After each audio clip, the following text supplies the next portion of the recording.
Em nome do Pai, do Filho e do Espírito Santo. Amém. Ave Maria, cheia de graça, o Senhor é convosco. Bendita sois vós entre as mulheres, e bendito é o fruto do vosso ventre, Jesus. Santa Maria, Mãe de Deus, rogai por nós, pecadores, agora e na hora de nossa morte. Amém. São José, rogai por nós. São Felipe Neri, rogai por nós. Nossa Senhora de Fátima, rogai por nós. Em nome do Pai, do Filho e do Espírito Santo. Amém. Bom dia a todos. Nós estamos aqui iniciando um novo capítulo na biografia de São Felipe Neri, escrita pelo padre Guilherme Sanches Ximenes, o fundador. Um grupinho alegre. É difícil separar a história das instituições da Igreja da história pessoal de seus fundadores. Esses homens e mulheres dedicaram-se de corpo e alma às suas obras e acabaram por fundir-se numa única e mesma coisa com elas. Foi o que aconteceu também com Filipe. O confessionário permitiu-lhe conhecer muita gente, além dos seus antigos amigos, e ele sentia a necessidade de formá-los mais amplamente do que nos breves momentos de que dispunha para aconselhar cada um. Por sua vez, os seus penitentes experimentavam igualmente fortes desejos de encontrar-se com ele por mais tempo e de uma maneira mais informal, para poderem absorver melhor o espírito que sentiam palpitar nas suas curtas indicações. Passaram, pois, a reunir-se no começo da tarde no próprio quarto de Filipe, em San Girolamo, para conversar sobre temas espirituais. Filipe sentava-se na cama, porque não havia cadeiras suficientes para todos. Uns perguntavam-lhe como deviam agir em determinadas circunstâncias, outros referiam episódios apostólicos, um amigo que se convertera, um conhecido que pedira para vir confessar-se. Outros pediam-lhe que esclarecesse algum episódio do Evangelho. O santo falava-lhes com total simplicidade, servindo-se sempre de casos e temas concretos, sem nada que lembrasse a afetação e os recursos retóricos tão em voga na pregação desse tempo. Mas punha nas suas palavras um ardor que, abre aspas, acendia neles de modo maravilhoso o amor a Cristo, conta Galônio, e, sobretudo, esforçava-se para infundir neles o desejo de fazer oração, de aproximar-se com mais frequência dos sacramentos e de pôr em prática o amor ao próximo. Fecha aspas. Galônio, citado aqui, é o Antônio Galônio. Ele escreveu uma biografia de São Felipe, que ainda, me parece, não foi traduzida para nenhuma língua moderna, está em latim. Não, a biografia do Antônio Galônio. Essa é uma citação da biografia. Antes mesmo de que se desse alguma estrutura a essas reuniões, o ponto central era sempre a leitura e o comentário de algum livro espiritual. Era o que se chamava Ragionamento sopra il libro. O livro era, em primeiro lugar, é claro, a Sagrada Escritura, particularmente o Evangelho de São João. E depois os dois clássicos, tão caros ao coração de Filipe, o Beato Colombini e o Jacopone da Todi. Além desse debate sobre um livro, havia outras práticas ao longo da reunião, todas elas incentivadas por Filipe e realizadas sob a sua orientação e o seu olhar paternal. Algum dos participantes contava um episódio da história da Igreja ou da vida dos santos, outro falava sobre uma virtude ou uma questão de doutrina, e mais tarde começaram também a cantar algumas músicas. Com efeito, uma das tradições que se criou aos poucos foi a da música. Filipe apreciava-a muito, e a própria época se prestava de maneira especial ao desenvolvimento dessa arte. Muitos dos que frequentavam as reuniões eram compositores, músicos ou cantores, e era comum que elas se encerrassem, as reuniões, né, com belas melodias polifônicas cantadas a plenos pulmões. Giovanni Animutia e Giovanni Pierluigi da Palestrina foram alguns dos grandes talentos musicais que se confessavam com Padre Filipe, e as suas músicas passaram a fazer parte do repertório habitual daqueles encontros. São dois músicos famosíssimos, né? Do canto polifônico, né? Principalmente Palestrino. Né? Depois da reunião, todo o grupo saía para atender os doentes num dos hospitais que Filipe conhecia tão bem. Ou então ia simplesmente passear pelo Gianicolo, de onde ainda hoje se tem uma bela vista da urbe. Ou fazer uma visita ao Senhor Sacramentado em alguma das inúmeras igrejas de Roma. Na volta, sempre restava em torno do sacerdote um grupo de fiéis especialmente íntimos, que se reunia ainda por algum tempo em oração. Abre aspas, o padre orava, conta Grazzini, e podíamos ver como isso o absorvia. Mesmo que a oração durasse uma boa hora, o tempo voava, e ali teríamos ficado com gosto a noite inteira. Tão grande era a alegria que experimentávamos ao seu lado. Então a gente pode imaginar, né? Essa experiência desses amigos íntimos, né? Que rezavam, né? Junto a São Felipe Neri, né? Observando-o rezar, né? Observando o ardor, né? Do santo, né? Em oração, né?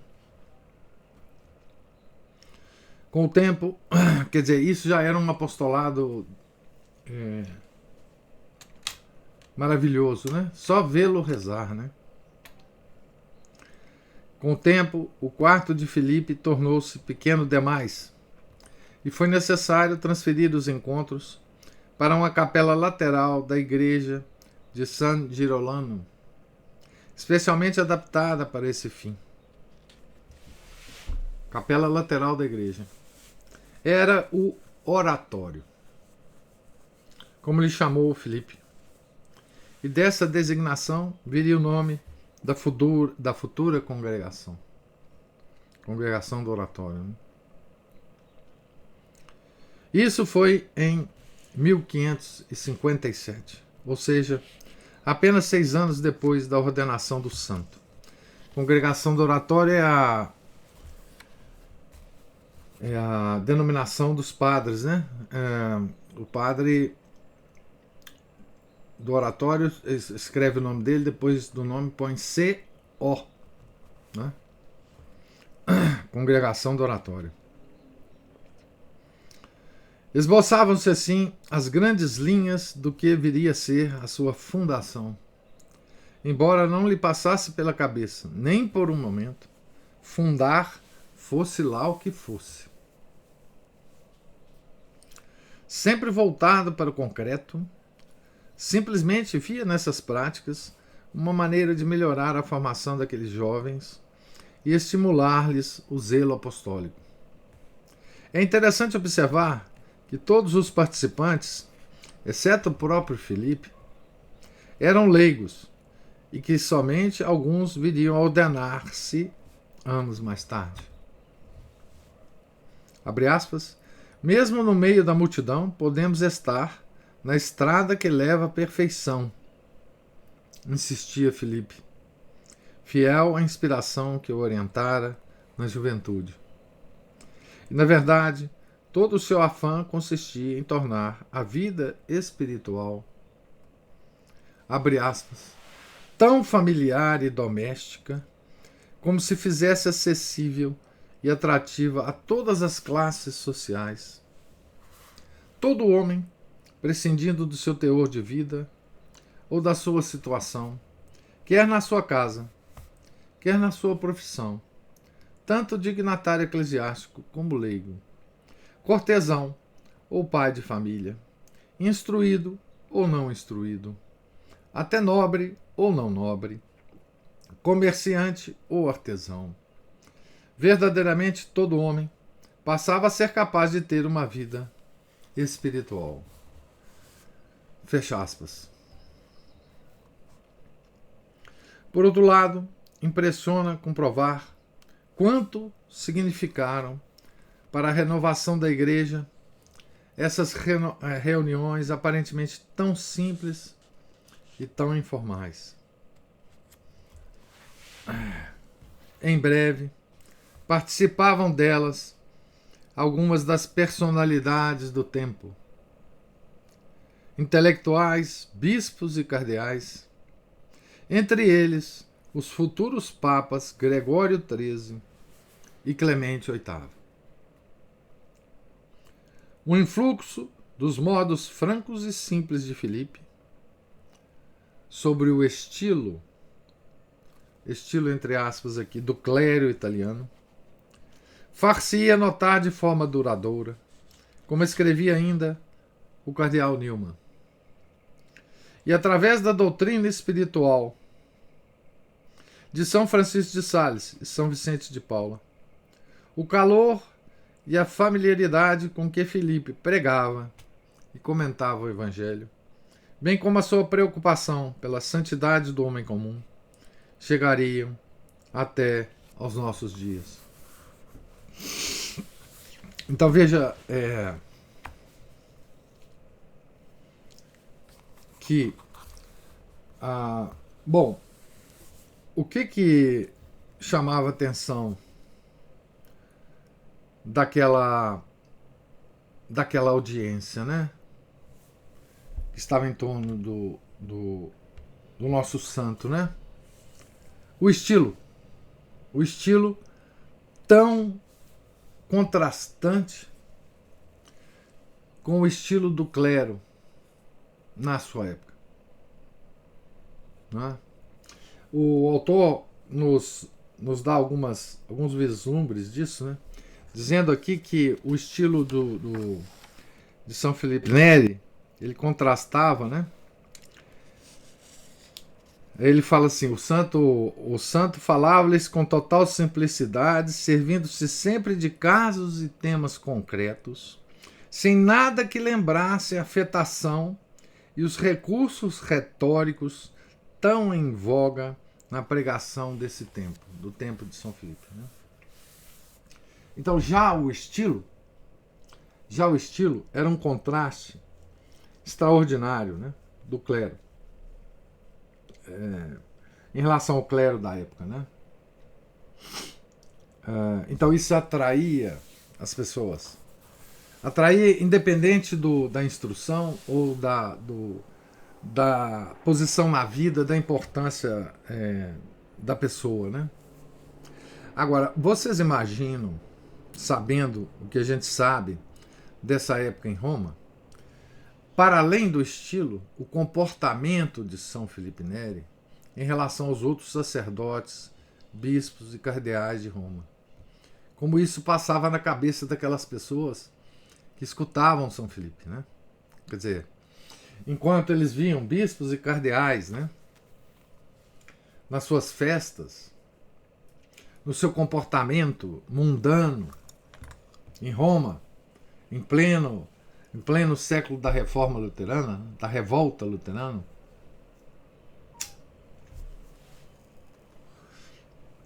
nas festas, na jogatina ininterrupta, nos palácios, de Roma. E aí eles encontravam um sacerdote pobre, com vestimentas simples, que não tinha nenhuma afetação no linguajar e que tinha obras de caridade que muito poucos tinham na época, né? Claro, existiam os outros santos em Roma nessa época, né? Nós já falamos sobre eles. Visitando hospitais, né?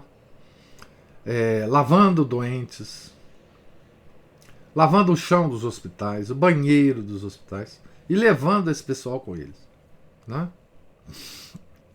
Fazendo essas palestras espirituais. Não é à toa que São Felipe se concentrava no Evangelho de São João, né? E além disso, o ardor, o amor que São Felipe tinha a Nosso Senhor, que não só transparecia nos seus momentos de oração, mas também nos seus êxtases, né? Que as pessoas sabiam, né? Os mais íntimos sabiam, viam, né? Esses êxtases, né? Então, isso compõe uma figura que teve uma importância no século XVI de modificação dos costumes.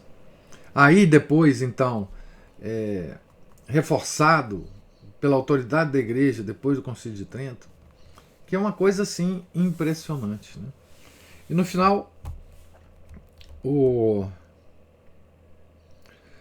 autor lembra, né, de dois santos, né, que tinham uma espiritualidade muito parecida, né, com a de São Felipe, que é São Francisco de Sales, que nós já lemos aqui a biografia dele, e de São Vicente de Paulo, né? Então, nós podemos, com um esforço de imaginação, né, ver essa figura, né, andando por Roma degradada, né, Roma como cidade, uma cidade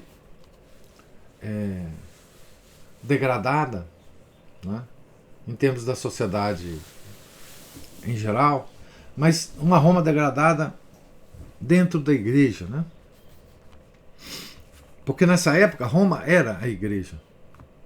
Tudo em Roma girava em torno da igreja, né? E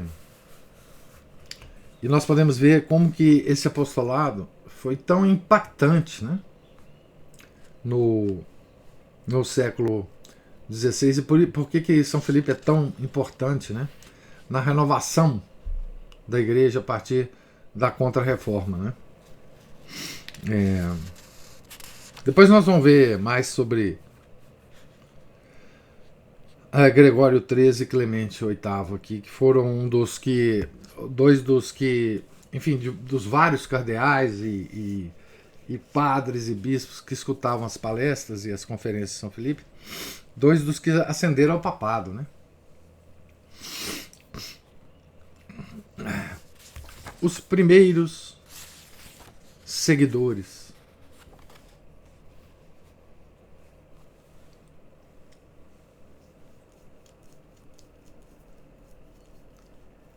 Desde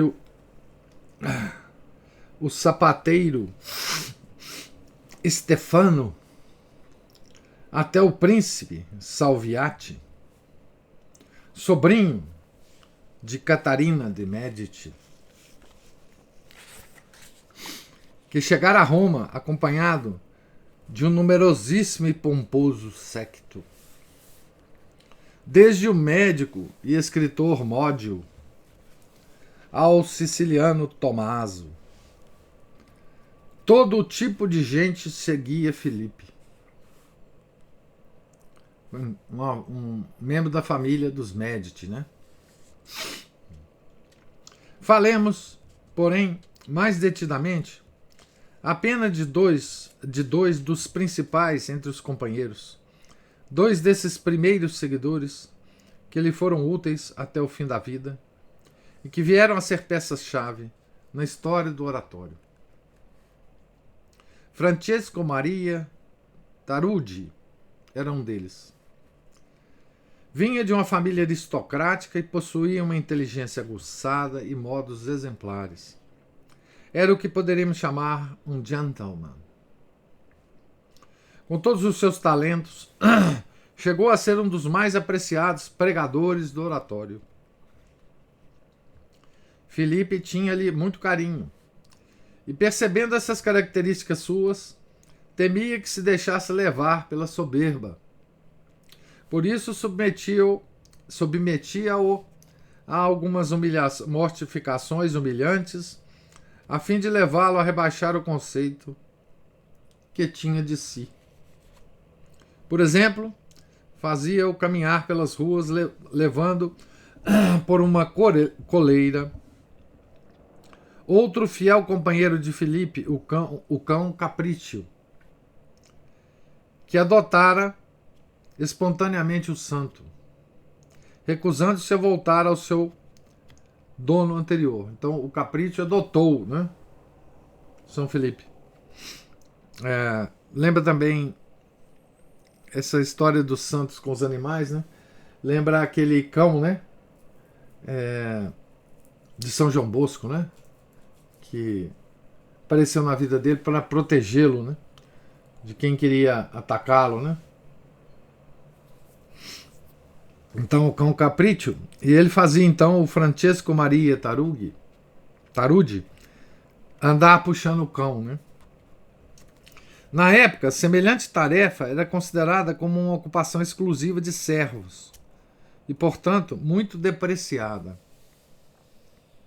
É preciso dizer, porém, que o próprio Filipe se submetera muitas vezes a essa espécie de humilhação pública.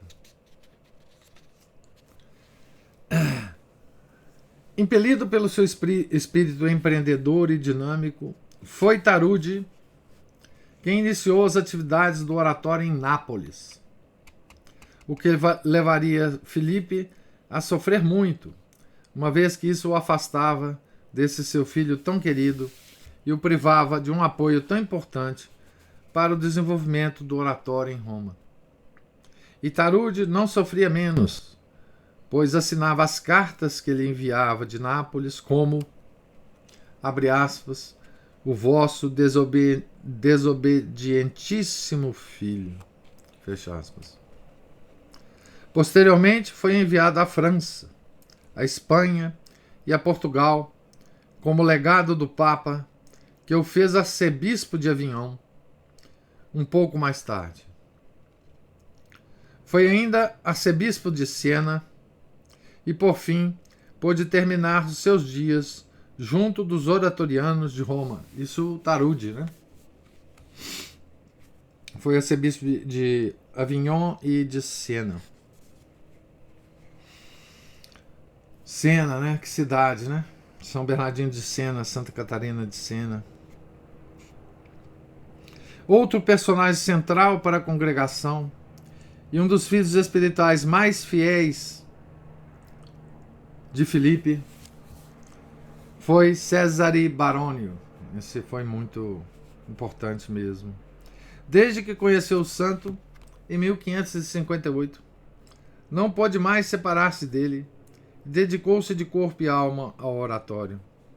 O fundador, por sua vez, discerniu no jovem advogado a excelente têmpera de caráter e fez dele um dos seus colaboradores mais próximos. Muito antes de se ordenar, Barônio costumava dar palestras sobre temas espirituais aos membros do oratório e fazia-o com grande segurança e sabedoria. No entanto, quase sempre recaía nos seus assuntos prediletos, a morte e o juízo final. Filipe, percebendo que isso dava um tom um tanto sombrio às reuniões e até ao caráter desse seu discípulo, decidiu mudar o estilo dessas prédicas. Ordenou-lhe que falasse, dali por diante, apenas sobre a história da igreja. Por amor a Filipe, Barônio obedeceu, embora não tivesse a menor inclinação por esse tema. E dessa forma, acabou por escrever os 12 monumentais volumes dos Anali, os Anais Eclesiásticos, marco zero da ciência histórica e fonte insubstituível para conhecer o passado cristão. Essa história da igreja, né, escrita por Cesare Baronio, é uma referência praticamente onipresente em todos os livros de história da igreja, né? A partir de então, né? Todos os bons livros de história da igreja fazem referência a essa coleção do Cesare Baronio, do oratório, né? De Roma. Talvez tenha sido Barônio quem melhor compreendeu e viveu a espiritualidade de Filipe. Nos últimos anos da vida do santo, quando se deveria escolher um novo preposto, Barônio foi eleito por unanimidade para o cargo e, após a morte do seu mestre, foi nomeado cardeal. Tão grande era o prestígio de que gozava pela sua vida e obras. De tal maneira, porém, tinha aprendido a humildade ensinada por Filipe, que, comentando essa nomeação para cardeal, escreveu a um amigo, abre aspas, não penses que os asnos aprendem a voar só por estarem adornados com estrelas e enfeites resplandecentes. Fecha aspas. Então aqui está um pouco a história, né, de dois queridos filhos, né, de São Filipe. Existem outros, né?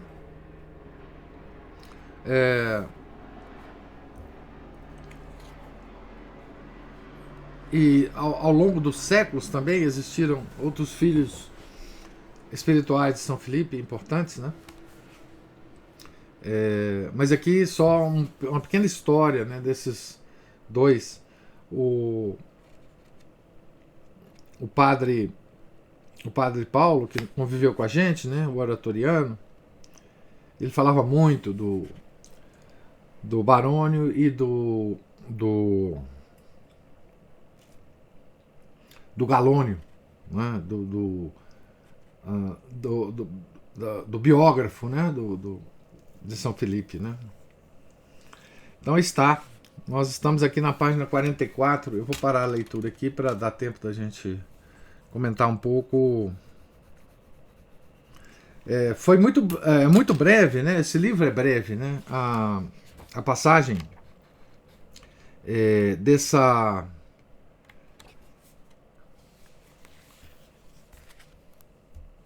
obra de São Filipe, né? Desse comportamento de São Filipe em Roma, né? Como é que o estilo de São Filipe, né?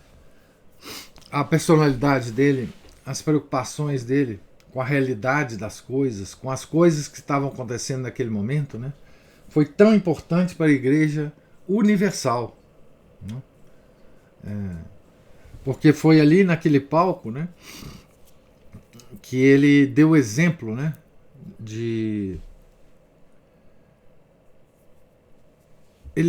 é como se ele tivesse lembrado a igreja, né, do que era ser apóstolo, né, do que seria preciso para a igreja para ela renascer daquela crise que ela estava naquele século, né. É uma espécie de lembrança dos tempos apostólicos para os cardeais, os papas, os bispos e os padres, né? Como se ele estivesse falando, gente, olha aqui, é disso aqui que nós estamos É disso aqui que nós nascemos. É para cá que nós temos que nos voltar. Né? A pompa e a circunstância que vocês estão vivendo não tem nada a ver com o apostolado que Nosso Senhor nos deu. Né? Foi uma lembrança sempre muito inconveniente. E por isso ele foi perseguido. Nós vamos entrar na perseguição dele na próxima dia de leitura. Por isso ele foi tão perseguido, né? Porque aqueles membros da igreja que estavam participando dessa degradação não gostaram nada de ver a figura de um apóstolo antigo em Roma. Ele é chamado o apóstolo de Roma, não é à toa. Não é à toa que São Filipe é chamado o apóstolo de Roma. Né? Porque ele lembrou as pessoas, lembrou a cúpula da igreja, os altos dignatários da igreja, lembrou as famílias todas importantes de Roma, que a igreja nasceu daquele trabalho, daquela forma, e é assim que ela devia continuar, né? Então, é sempre bom a gente lembrar, né, que São Filipe estava no centro da cristandade, né? E mostrando para essa mesma cristandade, para esse mesmo centro, né, o que era ser. O que era o ser da igreja, né?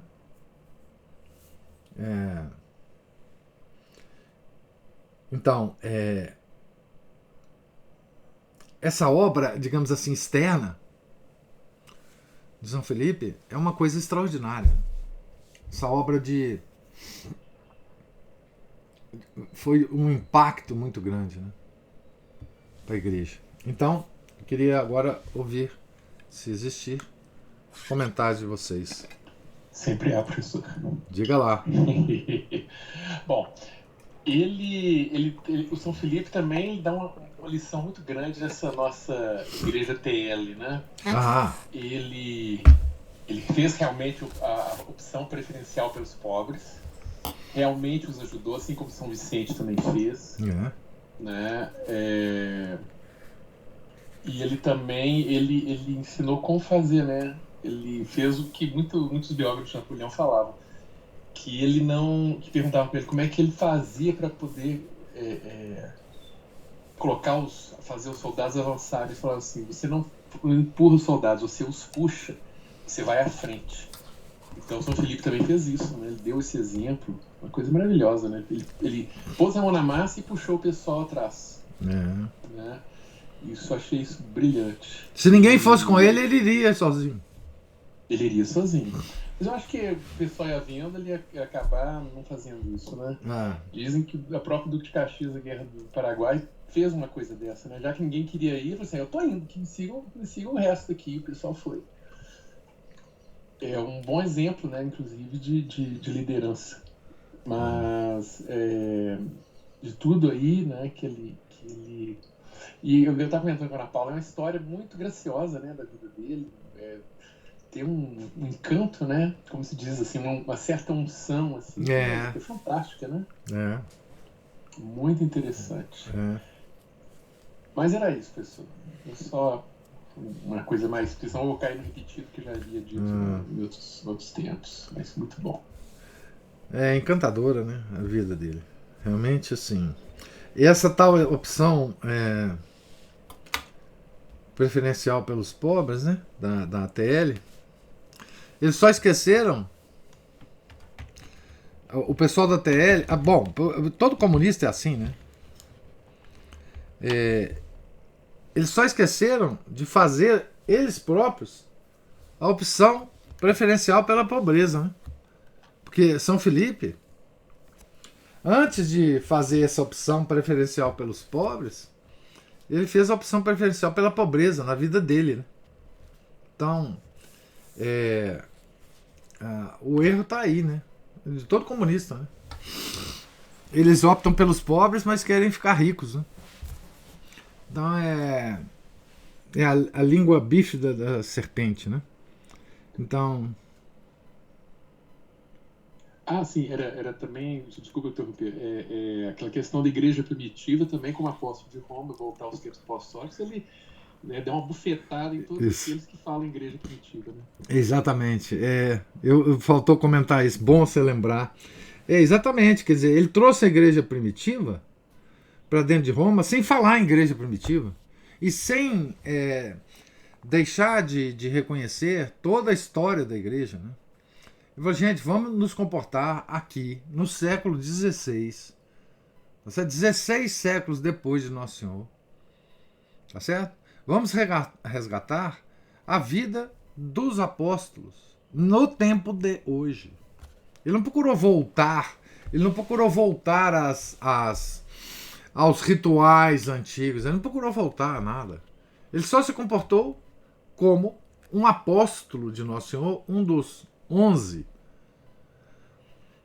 que sobraram, se vivesse naquela época. Ele falou, olha, é assim que os apóstolos viveram.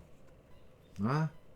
E é uma coisa impressionante, né? Porque todo esse papo de igreja primitiva, né?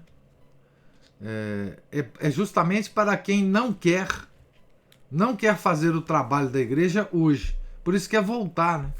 Não, vamos fazer hoje o que os apóstolos fariam, com o mesmo espírito apostólico. Foi isso que São Filipe fez no século XVI, né? Sem escrever tratados, sem fazer discurso em praça pública sobre isso. Ele simplesmente foi assim. E é assim que ele conquistou, né? E é assim que ele ganhou o título de apóstolo de Roma. Veja, apóstolo de Roma é um título esquisito, né? Estranho. Como assim apóstolo de Roma? Roma precisa de apóstolo? Roma precisa de alguém que pregue a Roma as doutrinas de Nosso Senhor Jesus Cristo? Precisava. Bom, hoje precisa mais do que em todos os tempos, mas precisava naquela época. Precisava. Roma precisava ser evangelizada. Coisa impressionante, né? Como diria o professor Orlando, o Fedeli, tremenda, né? Coisa tremenda. No século XVI precisa nascer uma pessoa para evangelizar Roma. E o fez. Muito bem, inclusive. A mesma Roma onde viveram São Paulo e São Pedro. E isso, morreram os dois lá, né? Mais ou menos no mesmo tempo. Então, eles foram para lá evangelizar aquela cidade, que era o centro do império. 16 séculos depois, precisou de alguém fazer a mesma coisa. Não é? Porque a coisa estava tão feia que precisou de alguém chegar a Roma e evangelizar os cardeais, os bispos, os papas. Coisa tremenda, né? Deus teve que mandar um apóstolo, vai lá em Roma. Né?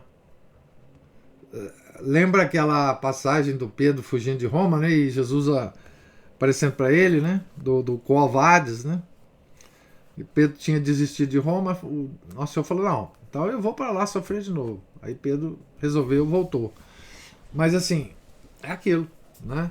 No tempo de Nero, estava lá São Pedro e São Paulo, evangelizando Roma. Celebrando nas catacumbas e tal. No século XVI precisou de São Filipe Neri. Também gostava das catacumbas, né? Gostava de rezar nas catacumbas. E para evangelizar a Cidade Santa. Coisa tremenda. Impressionante, né?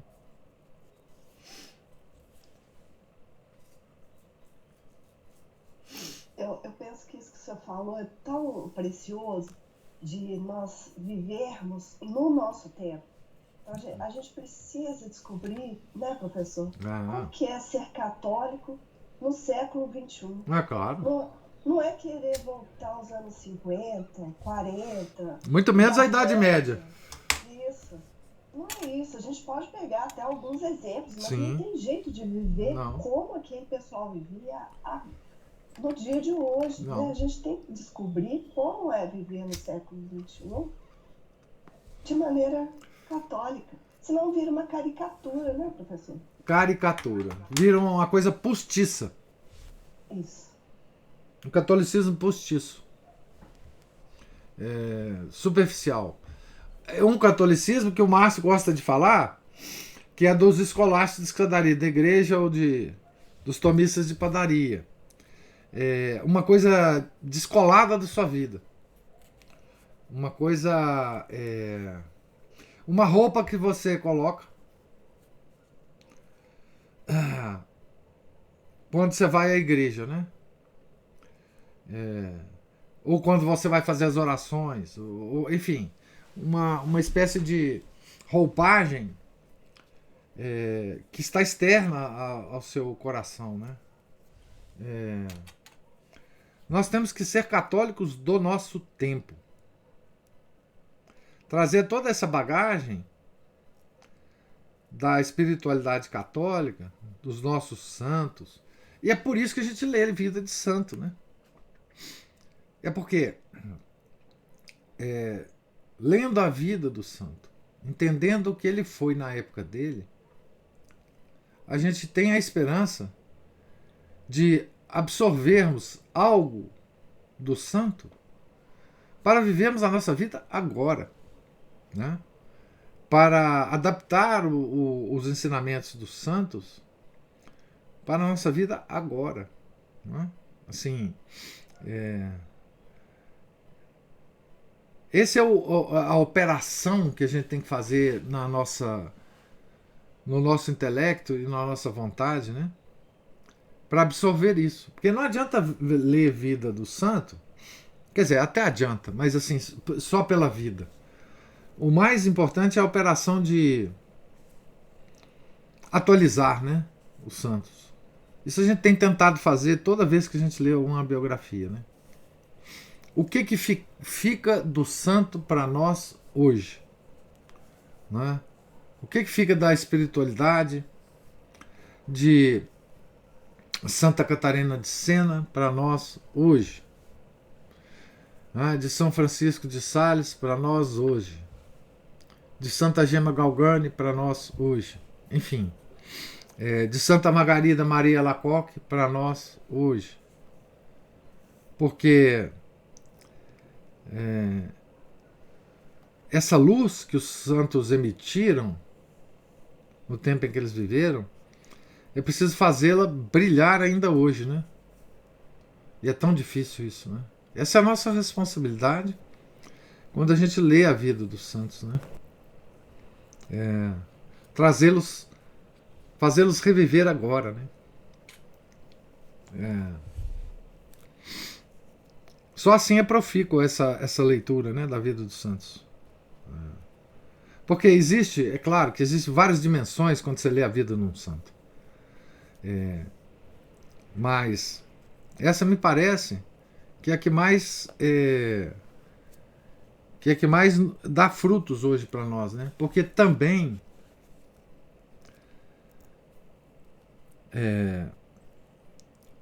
na vida de todo santo, pela própria maneira com que Deus escolhe suas almas, né? Existe uma inadaptação dele com o tempo em que ele vive, né? Então a gente não pode procurar a adaptação da nossa vida ao nosso século. Isso não. Porque quando a gente adapta ao nosso século, a gente passa a não ser mais católico, né? A gente passa a viver os valores do século. Mas a gente precisa saber em que medida nós vamos lutar contra esse século, com que armas nós podemos fazer brilhar a luz da fé católica, né? No nosso meio, na nossa circunstância, né? Com as pessoas com as quais a gente vive, né? Essa operação é dificílima, Ana Paula. Dificílima. É uma obra de uma vida inteira, né?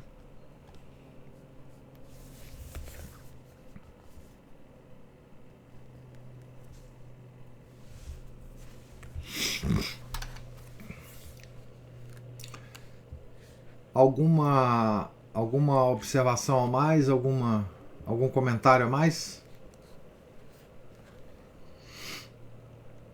Então, nós estamos aqui na página 44.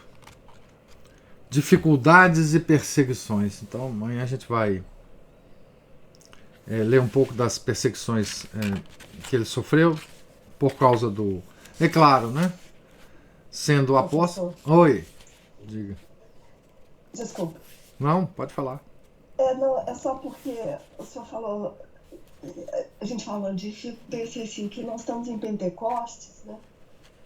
O senhor falou dessa tarefa difícil, que é uma tarefa para uma vida, a gente lembrasse de pedir ao Espírito Santo que nos dê força e nos ilumine a nossa inteligência para que a gente entenda e aprenda, né? Essa nossa cabeça dura, o que é ser um católico. O que ele quer da gente, né? Isso, o que ele quer da gente? O que ele quer da gente? A oitava de Pentecostes está aí. É bom. Boa lembrança. Exatamente, quer dizer,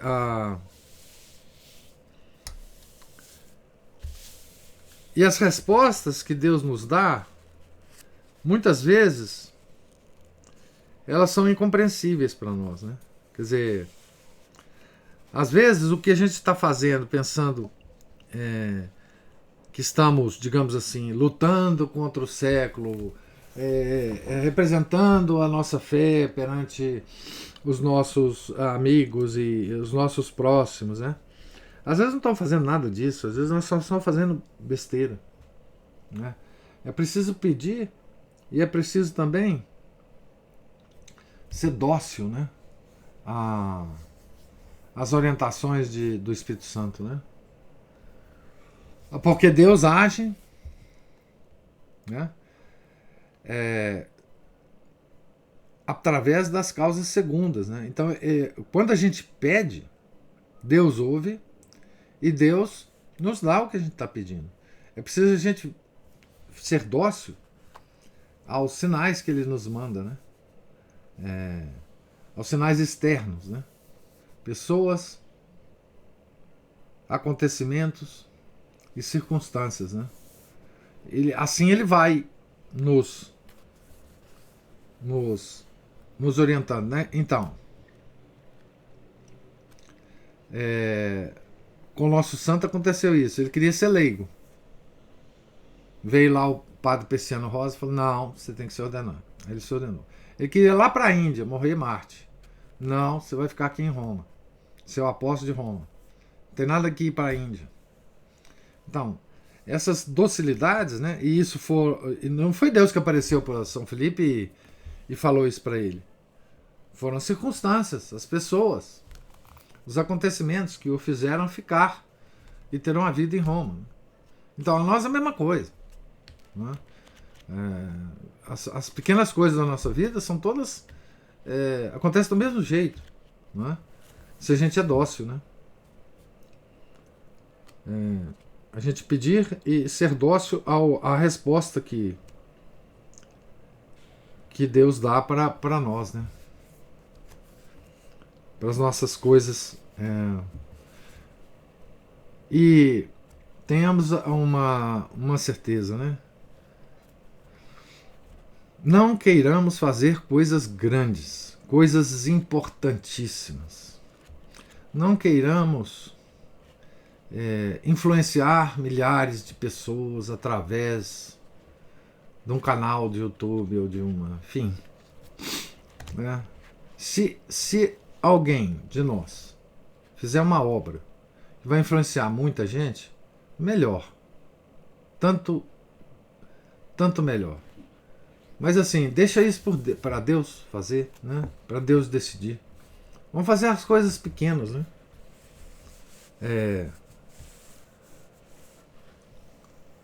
Vamos fazer o nosso trabalho em escala humana, né? Escala humana, né? Não queiramos multiplicar o nosso trabalho, porque a gente nem sabe se o nosso trabalho é tão querido assim por Deus, né? A gente tem que sempre pedir a Deus isso. Olha, Deus, se o meu trabalho estiver ruim, pelo amor de Deus, acaba com ele, faz eu mudar, faz eu fazer outra coisa. Põe uma pedra no caminho que eu vou trupicar e cair, enfim, e mudar de rumo, né? A gente nunca tem certeza se o nosso trabalho está sendo agradável a Deus, né? A gente tem que sempre pedir para Ele nos dar indicações disso, né? Então, façamos o trabalho sério, mas não demos muita importância a ele, não. Porque nós não vamos mudar as coisas, não está na nossa mão, né? Se mudarmos é muito pouca coisa. Então vamos duvidar um pouco da gente também, né? Nós não somos o rei da cocada preta, não. Não tem muita importância o que a gente faz, não. Só tem se Deus, com a sua graça, abençoar o nosso trabalho, né? E que Ele faça isso sem nos contar o que está fazendo, porque senão a nossa soberba levará a gente para o inferno, né? Isso que é importante também. Deus tem que fazer isso sem nos contar, né? Porque senão nós nos ensoberbeceremos e iremos para o inferno, né? Enfim.